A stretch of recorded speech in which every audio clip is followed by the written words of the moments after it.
Hey, Brian. Hey. Thank you very much. We have a very big announcement to make today. You all know Johnny. He came all the way from Italy, the beautiful country of Italy, to be with us. And he just got off the plane, and he's a hardworking guy, does a phenomenal job with FIFA. Nobody like him. I'm delighted to welcome FIFA President Gianni Infantino back to the White House for a major announcement about one of the most anticipated competitions in all of sports, the 2026, and this is a big deal, I'll tell you. I was so happy to get it, the 2026 FIFA World Cup. And it's going to be the World Cup as we know it. It's the biggest, probably the biggest event in sports, I guess, Johnny, right? Yeah. On December 5th of this year, the 2026 FIFA World Cup draw will take place at the Kennedy Center. Some people refer to it as the Trump Kennedy Center, but we're not prepared to do that quite yet, maybe in a week or so.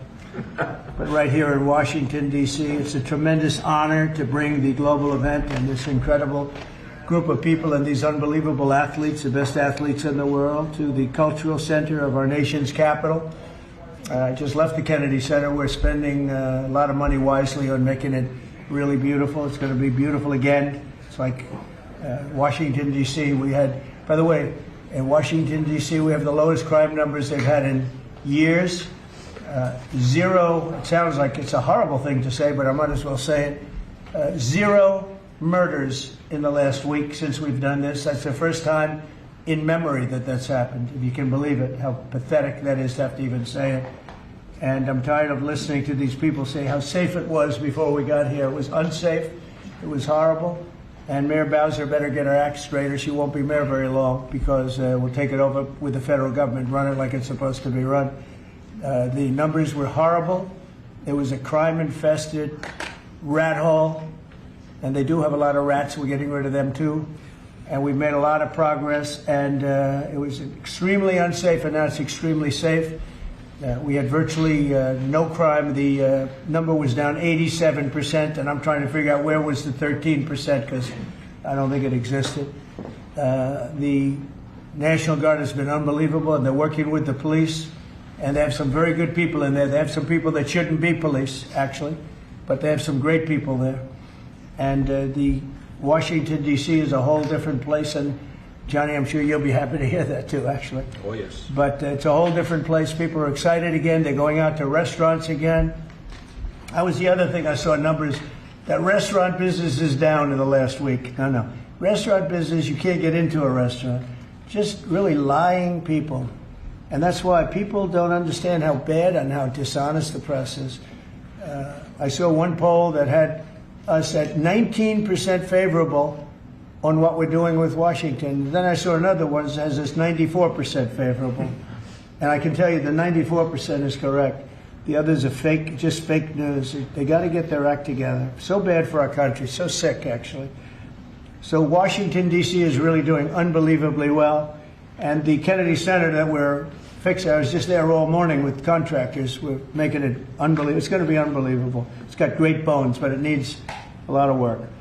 The World Cup draw will set up the group stage of competition. 48 teams will play in 104 games across 16 North American cities, from Seattle to Vancouver to Atlanta to Miami. It's going to be so exciting for our country. The 2026 FIFA World Cup will be one of the largest and most complex events. This will be one of the greatest events, one of the largest. In a way, it's like Johnny said it better. It's like having many Super Bowls in a short period of time. Because each one of these games essentially is a Super Bowl. Some of them are bigger than Super Bowls, actually. But they're essentially, each one of these games is like a Super Bowl. The 2026 FIFA World Cup will be the largest, most complex set of events in sports history. And the Kennedy Center will give it a phenomenal kickoff, and we'll be involved, and they'll be working over there for quite a bit of time. We have it all set that they can stay there for the big events, the big press conferences and everything else. And they'll be in a very safe capital. That'll be nice. You don't have to worry about walking down the street, Johnny, okay? Thank you. But you could handle yourself. I could. Okay. Already FIFA is projecting 6 million loyal fans will attend the World Cup events next year, and 6 billion more are going to be watching back home, and they think the $6 billion number is going to be actually a low number. And this will drive more than $30 billion into the U.S. economy and create 185,000 American jobs in a short period of time, too. No sporting event attracts more attention, more fans, more viewers, or more revenue than the FIFA World Cup. And again, I'll just say it's the World Cup, and it's the biggest thing there is in sports, and we have it. And I got it in my first administration, and I was really somewhat devastated as I can be. I don't have time to get too devastated. I was very happy that today, as you saw, the group that does this, a government group, radical left group, announced that Trump was right. Took in $4 trillion worth of tariffs. That the $4 trillion are going to reduce the deficit by numbers far greater than they ever expected or heard of. And by the way, the stock market went up 1,000 points. That was as of 10 minutes ago. I can't tell you what happened. A lot of things happened. But the stock market's up almost 1,000 points. And it's basically on the news that the release that just came out from government that the tariffs that everybody was talking about, that the whole world respects us for because of what we did. The tariffs are going to be at $4 trillion. They're going to reduce the deficit by $4 trillion, Mr. Vice President. Pretty good, sir. Too bad it's not 5, right? That's right. It's had a huge impact, and the stock market is way up. But this will drive more than $30 billion in U.S. economy and create 185,000 American jobs. No sporting event attracts more attention or more fans or anything else. And I just look forward to the draw. So we're going to have the draw, essentially, Johnny, at the Kennedy Center. Yeah. And by that time, it'll be in even better shape. We're working on it. It's about a year project to make it. It'll be great. It'll be fantastic. You see the way this is looking? Look, nice. I can't tell you how much that gold costs. A lot of money. There's nothing like gold, and there's nothing like solid gold. But this beautiful office needed it. It had to be representative. When we took it over, it was dirty, not clean. I immediately changed the chair and had this beautiful desk renovated, brought out by the White House. People that do this, they did a great job to send it out. We have a craftsman who's great. But this was not appropriate for the Oval Office when I took over. And now you look at all those paintings you're allowed to turn back. All of these are great presidents, and they were all in the vaults. They were in vaults for some cases much more than 100 years, and now they're proudly hanging on the Oval Office walls. And I can't imagine anybody changing it. But they were buried in vaults for over 100 years, many of them. So it's very exciting. People come in, they really love it. They love what we're doing here. They love what we're doing in D.C., and they love what we're doing, most importantly, in the country and the world. I'd like to ask Johnny to say a few words. He's the head of the whole thing. He's been there for a long time. Probably the most respected man in sports. He's amazing, actually. Works very hard, and he's got the biggest event in the world coming right here to the United States. And a little, we did a little for Canada. We did a little for Mexico. We thought, see, I'm a good citizen. I said, let them have a little piece. So we gave a little to Canada. See how nice I am? And we gave a little bit to Mexico. And Johnny, please say a few words. Thank you, President. Great honor for me to be here with you today, President, Vice President, Excellencies. Fantastic to announce what you said, which is the final draw of the FIFA World Cup on the 5th of December here in the capital, in the Kennedy Center in Washington, D.C. at 12 noon sharp. It will be broadcast live all over the world. 1 billion viewers will watch it. And it will determine, of course, the match schedule, which 48 participating teams will play. You said it, 104 matches in 1 month, 104 Super Bowls. This is not just the biggest, the greatest event, not just a sports event, it's a social event as well, with a lot of emotion. We are uniting the world, Mr. President, uniting the world here in America, and we are very proud of that. And those teams, those national teams who will come here to participate in this draw with their coaches, with their presidents, they will all be proud to be part of writing this history. And that's why we brought as well this, which is the winner's trophy. It is the trophy that the winner of the FIFA World Cup wins. Only the FIFA president, presidents of countries, and then those who win can touch it, because it's for winners only. And since you are a winner, of course, you can as well touch it. It's pretty heavy. Yeah. It's the winner trophy. The last one who lifted that is Lionel Messi of Argentina. And here it is in the Oval Office in the White House. Can I keep it? For you. Well, you can keep it after the World Cup. We're not giving it back. That's serious. It fits well. That goes very well on the wall right over there. We'll put it right below the angels. It fits well here, I That's think. beautiful. Yeah, You can keep it until we have to give it to the next winner. That's fine. That's a beautiful piece of gold, I will say. That's beautiful. Yeah. So 6 billion viewers for the World Cup, 6 million coming to the matches, 30 billion economic impact, 185,000 jobs. This will be absolutely fantastic. The biggest event ever, and everything will start here in Washington D.C. at the Kennedy Center, or the Trump Kennedy Center. We'll see that how it will be called on the 5th of September at noon sharp. 5th of December, noon sharp. Then, if I may... Will they be doing most of the draws, all of the draws at the Kennedy? Well, how are you going to do that? Yes, exactly? we'll do that at the Kennedy Center. We'll do all the other meetings around it with the coaches, with the broadcasters, with the sponsors, everything at the Kennedy Center. The whole World Cup starts, and everyone will be happy because everyone has qualified for the World Cup and they didn't yet play a game, so they didn't lose yet the game. So they all think they can become world champion, right? They'll all be happy. Exactly. Now, by the way, an example, supposing we had a week ago when everybody was being killed and mugged and everything else, despite the phony numbers that were given out, that it was getting better. Brian, do you believe it was getting better or getting worse? Oh, the crime was getting worse. I mean, I was robbed. It was getting way What worse. after you? How did the other guy come out? He came out with a briefcase, Yeah, unfortunately. with you. Robert 1, Brian 0. No, but can you imagine you do this and then you start hearing that they had a 20-year reduction of crime. It's worse. It was worse during the Biden administration than anybody's ever imagined possible. And I guarantee you he wouldn't be here if those numbers continued. But now we have total safety. We have total security. And for the border, in 3 months, 0 people. These are done by liberal people that do these charts. 0 people came through our border in the last 90 days. Can you believe it? 0. Last year we had millions of people coming in, and they came in from the wrong locations. They came in a lot of people that shouldn't be here. So now when we have this event in December, it's going to be very safe. Johnny, you can walk down the street with your beautiful wife. yeah. You can take her to dinner if you can get a reservation, which I doubt. They're all full, the restaurants. I know. They're all full. I heard that too. The restaurants aren't. The restaurants, since we are doing this, are doing great. And many new restaurants are going to open because, as you know, many closed. Yeah. Many restaurants closed because the crime was so bad. This will be one of the safest places anywhere on earth. So, you know, I really am honored that the National Guard has done such an incredible job working with the police. And we haven't had to bring in the regular military, which we're willing to do. We have to.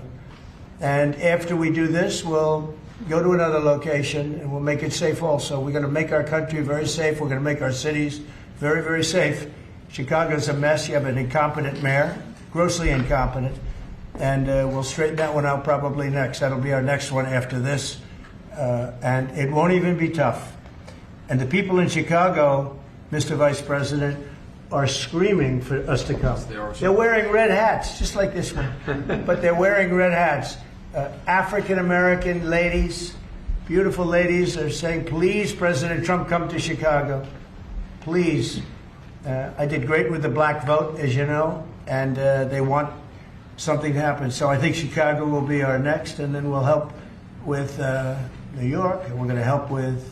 And I think a lot of these people that you see on television, they are, including the people in this audience, they'll say bad things about me, and then they'll say, thank God he's here, because half of them got mugged, and they don't want to get mugged again. But they're, you know, they work for stupid people that are radical left, and they're made to do things and say things that they don't want to be saying. But the people right here are all happy because you're not going to be mugged in Washington, D.C. anymore. I just want to say Johnny's been my friend for a long time. He's an incredible guy, and we will lay out the red carpet. Andrew, you're going to be fantastic. Rick is going to be everything Rick ever touched is has always worked out, and he's working with me on the Kennedy Center.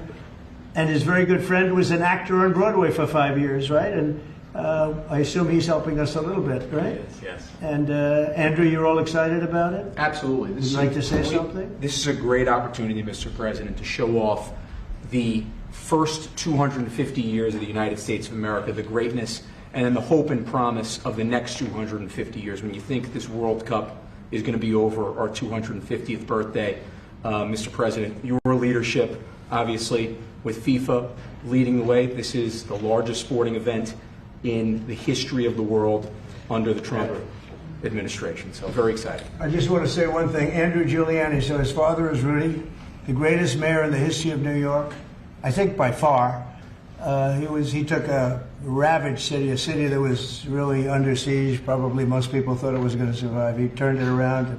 He was a great, great mayor.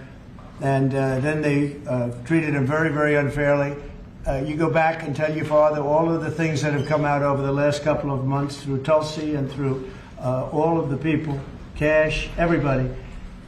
They've proven your father 100% correct. His father was treated so unfairly. Your father has been 100% correct. And tell him we all love him, okay? Thank you, Mr. President. It's been amazing. What he had to go through was very, very unfair, nasty. These are bad people. Mr. Vice President, would you like to say something? Well, sure, Mr. President. Thank you, and thanks to Johnny for being here. We're very thrilled about the World Cup. Just to echo something the President said about crime in Washington, D.C., this is the national capital of the greatest nation in the world, and we had murder rates just a few weeks ago that rivaled some of the worst third world cities anywhere, even in very, very poor regions of the world.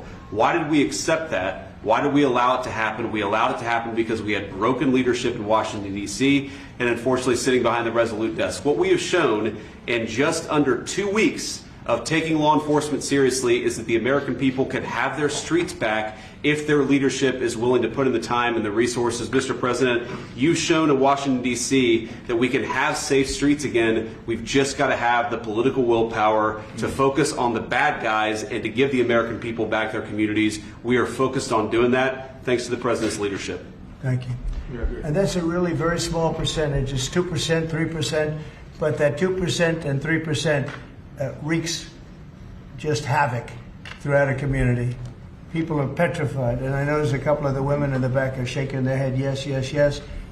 I won't report who you are because you'll end up losing your jobs, but it's true. It's amazing. And the police, and you look at the D.C. National Guard, I saw pictures of them last night getting off vans and all, and I saw some bad ones running, but they're not running so much anymore. They're not there. They're just not even... They're not even trying. You're totally safe. Now, there'll be something happening sometime. I don't know. Maybe it won't be for a long time. But this was every night would get reports of people being mugged and killed. There's one woman on television last night. She had a badly busted up nose. And she's, well, I like our streets the way they used to be. And she thinks it's going to happen like by doing nothing.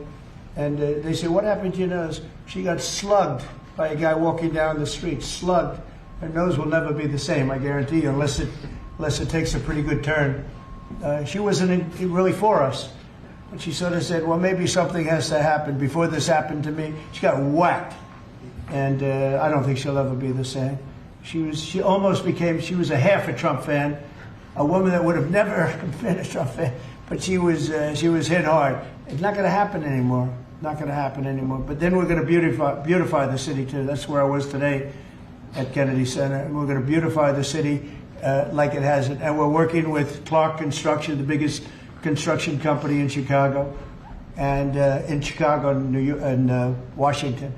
And the head of Clark is great. He's all over the world, actually. But Washington, I would say, is their home. That's where they do the best work, the biggest work. And they've been doing a fantastic job. So you're going to have a fantastic, clean, beautiful place. It's going to be better than it ever was before, literally better than it ever was before. We'll get it done very quickly. And I want to thank Clark because they're doing a lot of work in a lot of different locations, but they've been fantastic for getting us the right contractors and the people that can really do the job right. And Johnny, did you want to say something? Yes, I have one more thing, because as you rightly say, you know, with security and beautifying cities and the whole country, we want people to come and enjoy and have fun. And that's why this is not just the most iconic trophy in the world of sport, but we start on the 10th of September the sale of tickets for the FIFA World Cup. And we have the first ticket here for the final. Good. Wow. For you. Oh, good. That's cool. Wow. It's, of course, row 1, seat 1. It's ticket number I hope 4547. And it's for the final in New York, New Jersey. And so you have your ticket already for the final. All the others, 10th of September, start getting your tickets. That's beautiful. Yeah. 6.5, 7 million tickets. Fans will enjoy You'll the do records. security here.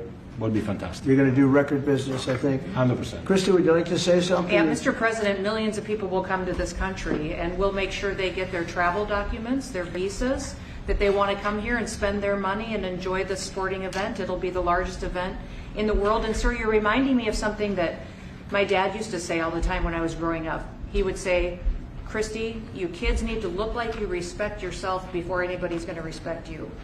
And in this country, when people look at our streets, when they look at our capital, you're bringing respect back to this city. And people will respect our country more because it's safe, it's clean, it's beautiful. And what you're doing is transforming this nation by making sure that our laws are upheld. And millions of people are going to come and be able to enjoy it next year, and I'm excited about that. Thank you for doing that. Well, our country is respected again. And a year ago, we had a dead country. I'm telling you, it was a dead country. It was a country that had lost its way. It was a country that was going to fail. Look, even today, where they say $4 trillion in reductions of deficits, and this was totally unexpected. They didn't expect it. I mean, I don't know where they've been, the people that do this stuff, but it's terrible. I want to thank Christy for another reason. I said to her 2 weeks ago, I said, Christy, do me a favor. I built hundreds of miles of wall. I built the same wall that the Border Patrol asked me to build. It wasn't my first choice. I wanted to do concrete plank and everything nice, but you wouldn't have been able to see through it. So I had Border Patrol in, and they tested everything else. And we gave them steel wall, high-grade steel, very hard to cut.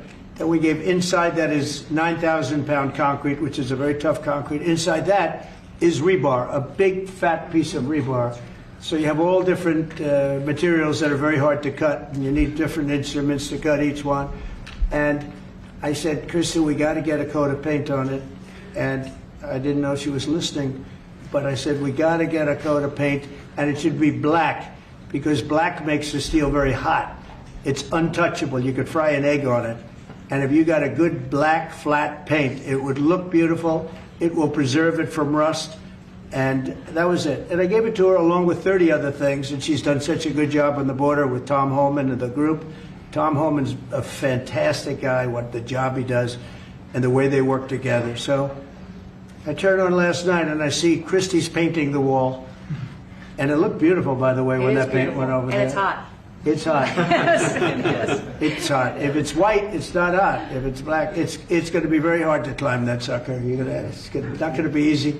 But it's black and a high quality black. You know, it really looked good. Yeah, we got Is the that going to paint be a you told us two-coat to. job or a one-coat? No, just one coat. One coat. We Good. used the paint you told me to buy. Yep. The Yep. two-coat will take place in 3 years from now. Right? We'll do the second coat.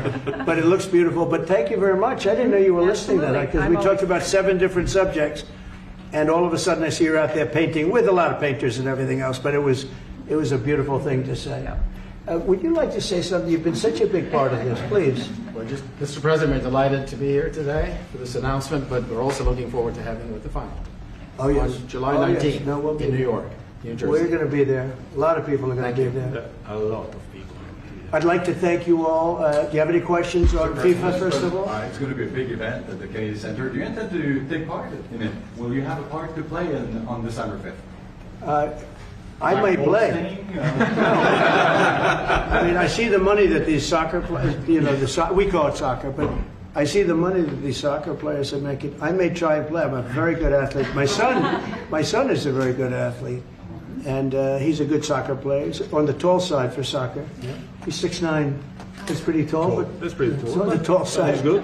It's on the tall side, but he's good. But no, I may I may put on shorts. I look extremely good in shorts and join the play.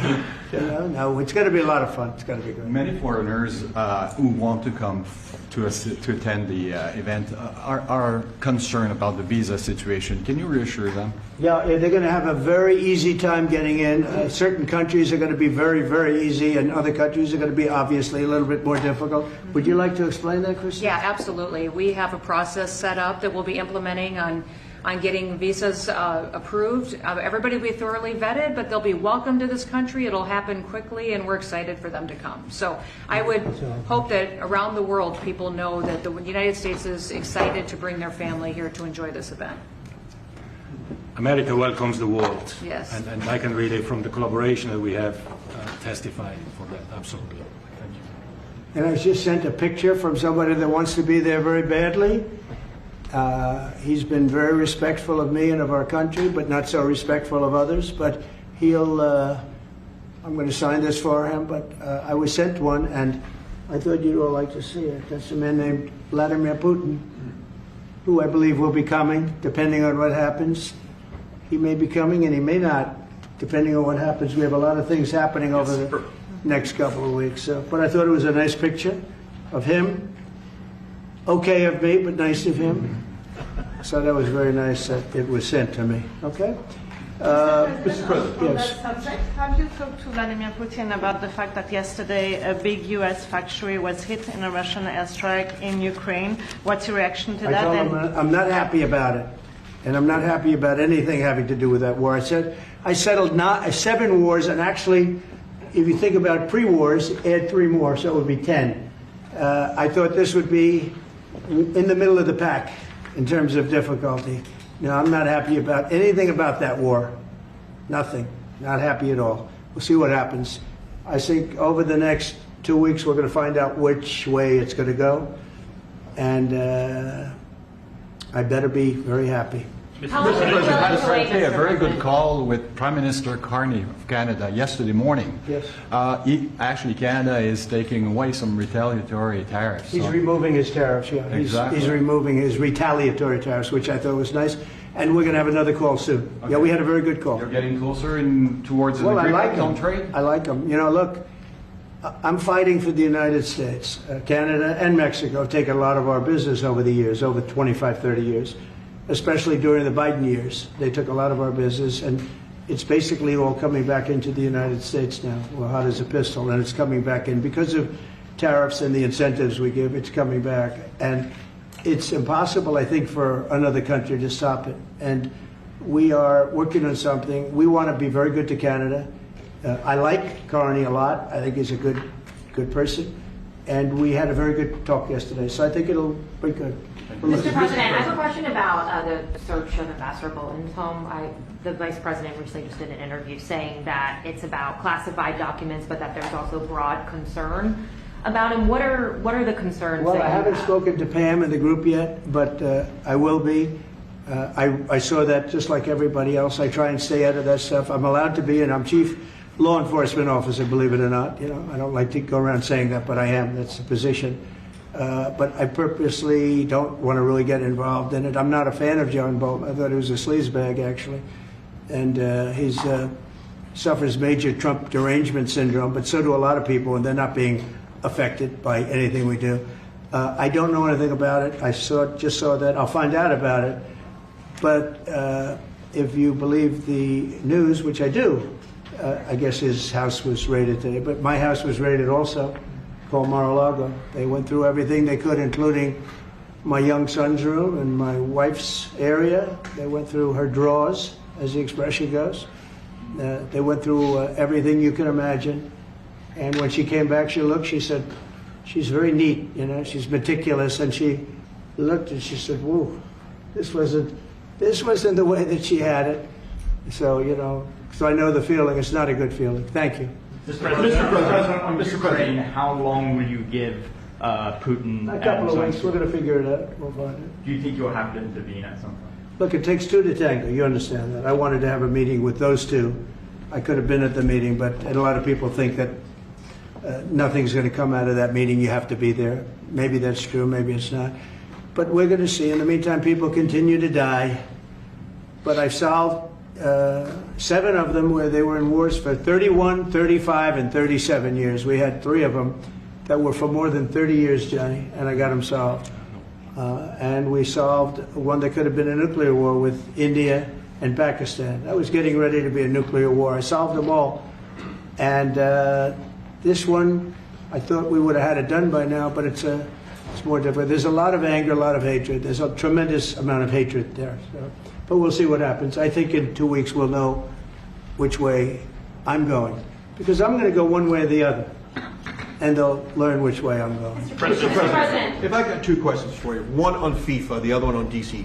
Can you talk about the economic impact that FIFA will have in these cities, and what's your message to the mayors to get their cities prepared, not only the beautification process, but also the safety aspect? Well, Los Angeles is an example. You know, it's poorly run. We have a mayor there that can't even get permits to the people that lost their houses. Lee Zeldin got every permit. The hardest permit is the federal permit. Within 20 days, every single permit was there for the people to build their houses. But people are writing us and they're saying they won't give us. The mayor is incompetent. The governor is incompetent. You know, Gavin. I know Gavin very well. He's an incompetent guy with a good line of bullshit, and he doesn't get the job done. And frankly, those people want to build their houses. It's terrible. They could have been built. Some of them could have been built already. But think of it, the federal government that has the most complex part, and it's the most complex environmental thing to do. We got it, everybody had it within 30 days. And they're not even close to getting their permits. And now they're talking about taking some of those sites and building low-income housing on them. These are high-end neighborhoods. And I'm all for low-income housing. I built a lot of low-income housing. I know all about 236. I know every program that there is in the government. I used every one of them. I know more about low-income housing than probably almost anybody. And it's great. It's fine. It's wonderful. But you don't build it in Pacific Palisades. You don't build it there. And you don't build it in the other areas that burned down. So they're talking about putting up low-income housing. And you talk about riots. They're going to have riots if that happens because you're taking the people's property away. They want to build their houses, and they're unable to get permits from the mayor and from the governor. And that's a terrible thing. But, and let me tell you, if I didn't send in the troops in Los Angeles, Johnny wouldn't be in Los Angeles. You wouldn't be having your World Cup there. I sent in the troops, and we kept it. And even the police commissioner, the sheriff and the police commissioner, they all said the same thing. They said, we could have never handled what was happening. You saw that. You were there. He said, we could have never handled what was happening. And then you hear Gavin Newsom. After it's all quelled, you hear Newsom get up and said, we could have done this for ourselves. No, they couldn't have. And if they could have, I wouldn't have taken the chance either. Okay, my second question is on crime prevention. Would you be open to expanding the national concealed carry to apply to D.C. like it does in other states like Texas? Yeah. Well, they have it in some states, and they feel strongly about it. As you know, I'm in favor of it. People have to protect themselves. I'm a Second Amendment person, very simply. People have to be able to protect themselves. Especially like in Washington, you walk down the street, a guy comes up and slugs you. He's got a pistol in his hand. You can be tough, you can be in great shape, you can be a powerful person, or you can be a guy that weighs 100 pounds with a gun in your hand. Right. And I'll bet on the guy with the gun 100% of the time, right? And so you need protection. So I'm a Second Amendment person all the way. Yeah, please. President Trump, you said this morning that you're working with Congress to get $2 billion to help clean up DC. Have you had any conversations with Mike Johnson and John Thune about where they're going to get that money from? Which money? You said this morning that you're going to get $2 billion from Congress to help clean up DC. Yeah, I've spoken to Mike Johnson. I've spoken to John Thune, the Senate, the House. And I think it's going to be very easy to get. It's going to be not a lot of money. I wouldn't even know where to spend the number that you mentioned, but it's going to be money to beautify the city. Yeah, they're ready. Everybody wants to save D.C. In one way, it's the easiest. The violence was more than any other city in the country, actually, by far. It may have been more than any other city in the world, if you could think. We looked at some of the worst cities in the world, it was worse. And that's why it angers me to see the mayor saying about how they have it on the slide. Not on the slide, it was worse than ever. We have no problem getting that money. That money will come out of Congress. I think it'll be even bipartisan. And is the plan I would imagine Democrats would vote for that one. Is the plan to get it before the September 30 spending deadline on the Hill? Well, I don't know if there is a deadline, because if I declare a national emergency, which this was, that ends the deadline. So, I mean, I keep seeing about a 30-day deadline, of which we have 22 days left or something. But if I think we're in great shape here, that's one thing. But if I don't, I'm going to just say it's a national emergency. And if I have a national emergency, I can keep the troops there as long as I want. If people are not going to want to have the troops in 30 days, you know, it's one thing to get them out. It's another thing to keep them out for a long period of time. You've got to train people. You can't do this. You can't bop people over the head. And a lot of those people are in courts right now, going to court. They're going to go to jail for a long time. So that's going to take more than 30 days. But if I have to, I'll declare a national emergency, which I don't think I'll have to do. Yeah. Mr. President, Can I ask you about the question? You said in 2 weeks you'll know whether you go Yeah, one I think I'll or know. the I other. think I'll know the attitude of Russia and, frankly, of Ukraine. It takes two. What are the 2 ways you can go at the end of 2 weeks then? Well, then I'm going to make a decision as to what we do, and it's going to be a very important decision. And that's whether or not it's massive sanctions or massive tariffs or both, or do we do nothing and say it's your fight? Look, I would have never been in this war if I were president. You wouldn't have had this war. It was never going to happen. This was caused by stupid people that fought. And you know, people say, well, how do we know? Because for 4 years, it was never even a subject. And Vladimir knew, and you see his picture right here. It was nice that he sent, but Vladimir knew very strongly we wouldn't have stood for it. It wouldn't have happened. 100% wouldn't have happened, but it did happen. And now they're losing from 5 to 7 young kids. Think of it, you're a parent and your son is leaving. He's Russian or he's Ukrainian. And he's leaving and they're waving goodbye. Nice, beautiful kid. Nice crew cut, all set. He wants to be a soldier. And he goes there first week, he has his head blown off. And he's no different than you people, me. And it doesn't matter where. I mean, I solved a problem in the Congo that was vicious. Rwanda and the Congo, the Republic of the Congo.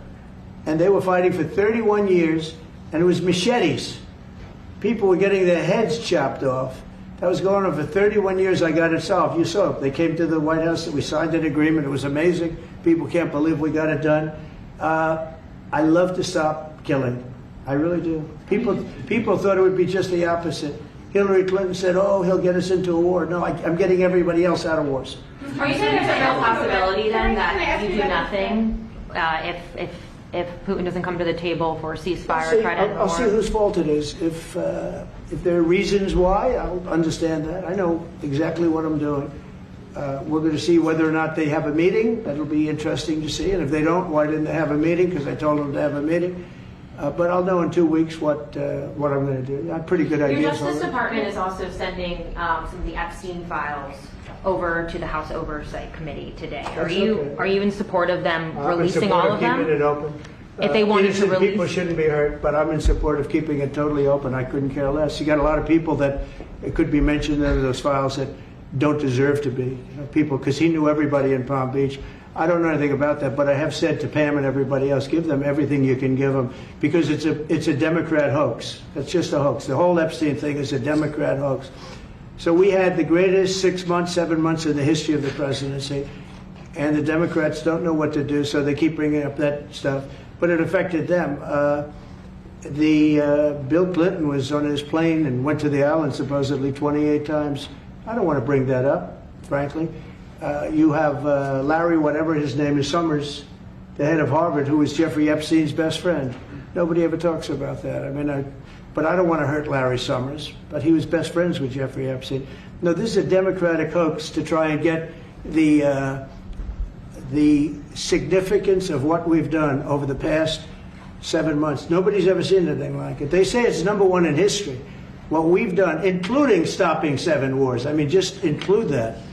And now you look at the stock market today. It's way up to start off with from where I took it. And this market was going to crash. If Joe Biden or Kamala were president, this market we would have had a crash like in 1929. You're not going to have that. It's only a question of how high is it going to go. You know, I had the strongest economy in the history of our country.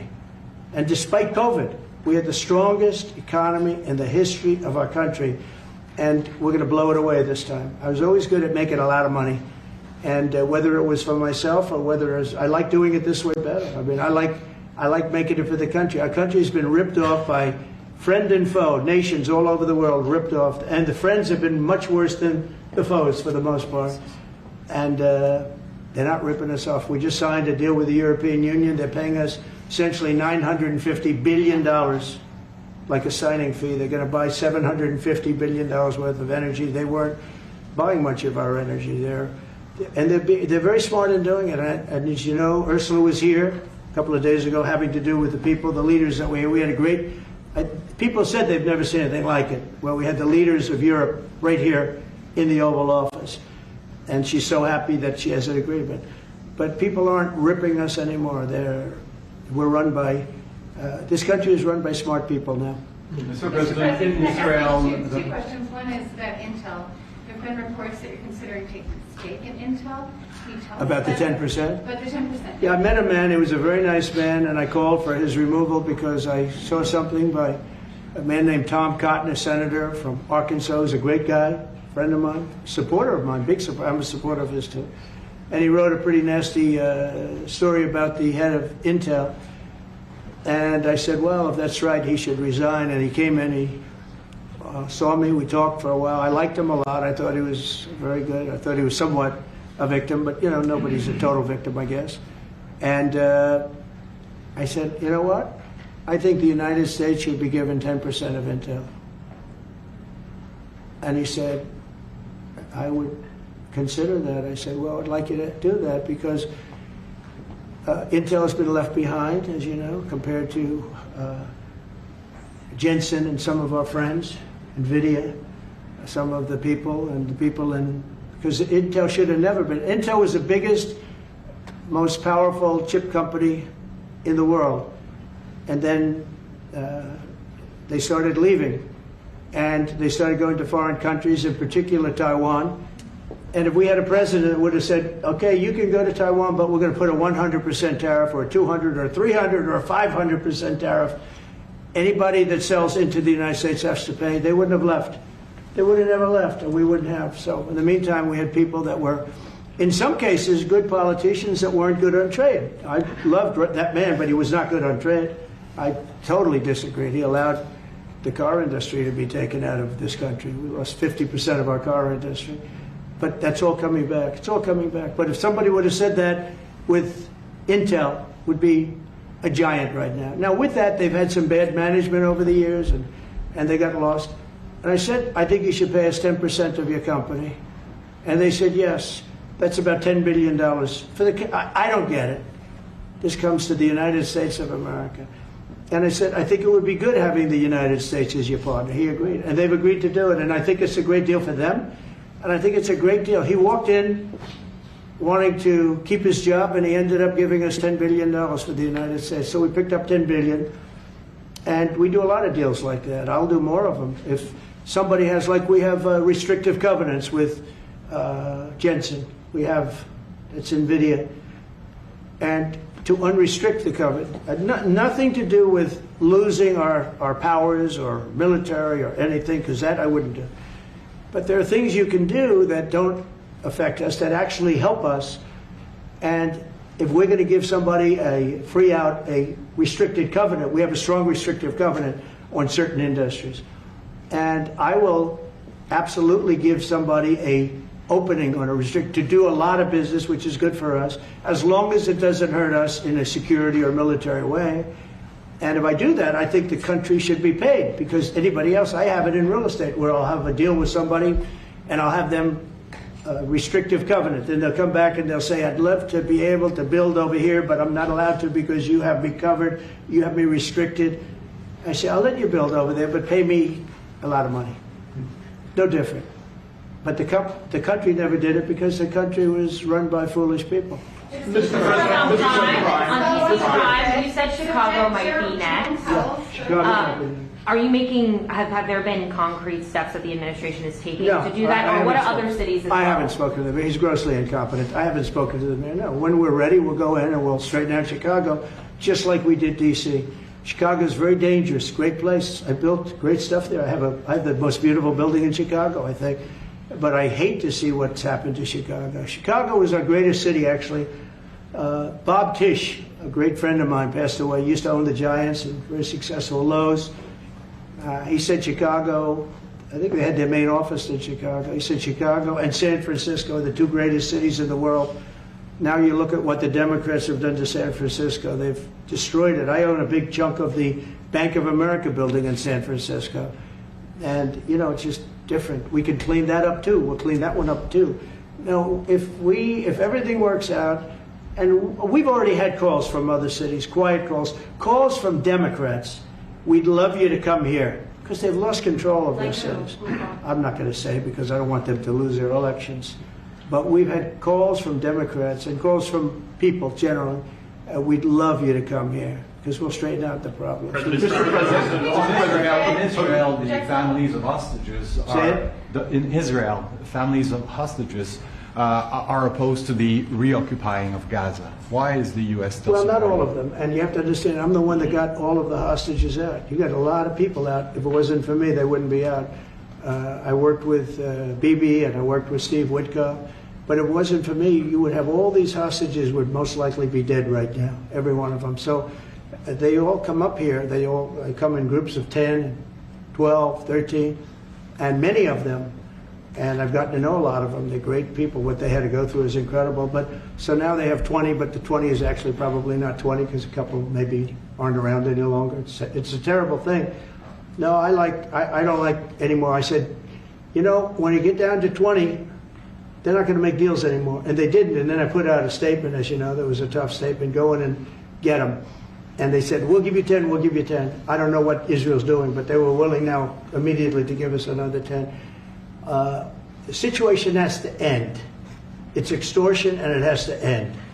And we'll see what happens. I actually think they're safer in many ways if you went in and you really went in fast and you did it. And people can't forget October 7th, remember that. I'm friendly with all groups. I won the Arab vote in Michigan. I did so great with the Arab vote, remember? I started off at 0, I ended up winning. I wouldn't say the candidate was the greatest, but I would have won against anybody. They're great people. But we have to do things properly. And you know, I'm very proud to say I got the hostages out. You have hundreds of people that are living now because of me. And now we have that final little group of people. And Hamas knows that if they give them, that's probably the end of their lives. So it's not easy to get. And I know if you're a parent, you just don't care. You want, I want my baby back. They want their babies back. They want their kids back. And I understand it. But I got them out and did a good job. And we're doing everything we can to get the hostages out. Thank you all very much. Yes? So Jackson Hole, Jay Powell today said, he suggested that they might cut interest rates, but they don't proceed. Well, we call him too late for a reason. He should have cut them a year ago. He's too late. You know, we have a stock market that's up 1,000 points today. I better be careful because I'll go out there and I'll see it's down 1,000, right? But it's up 1,000 points when I came in here. We have a country that the market's the hottest it's ever been. The country is better than it's ever been.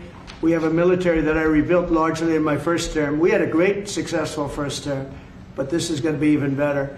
But we rebuilt it. We gave a lot of it away to Afghanistan, but relatively small compared to the overall. But I think it was the most embarrassing day and period in the history of our country that they allowed those 13 wonderful people, but it's really hundreds of people were killed.